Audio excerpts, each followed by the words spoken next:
Rome. The name echoes through time, a small village on the banks of the Tiber that grew into the greatest empire the world had ever seen. From kings to consuls, from Caesars to emperors, from glorious triumphs to catastrophic downfalls. This is the entire history of the Roman Empire, until the very end. Legend says it all began with two brothers, Romulus and Remus, raised by a she-wolf, destined to found a city. Romulus killed his brother and named the city after himself, Rome, 753 BCE. For over 200 years, Rome was ruled by kings, each contributing to its rise.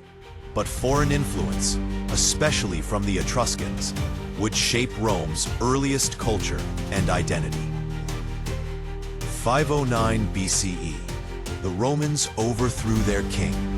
They didn't want another tyrant, they wanted a republic. Imagine if your boss could fire you every year. That was the Roman consulship. Limited power, constant turnover. A safety net against tyranny.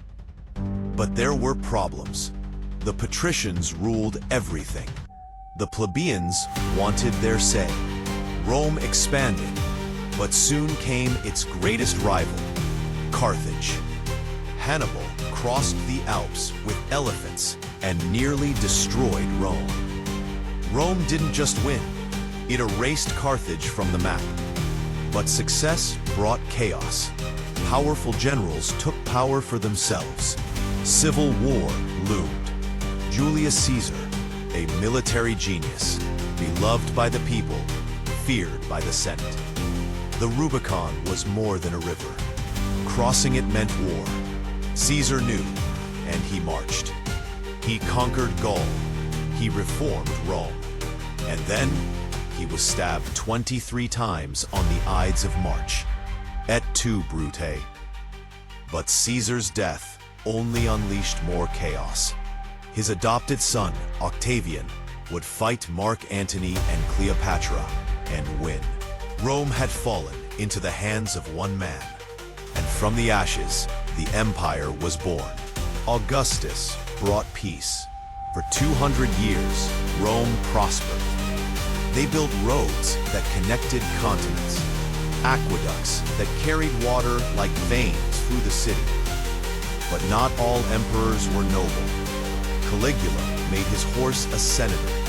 Nero played music as Rome burned. Still, the empire grew, and so did its ambition.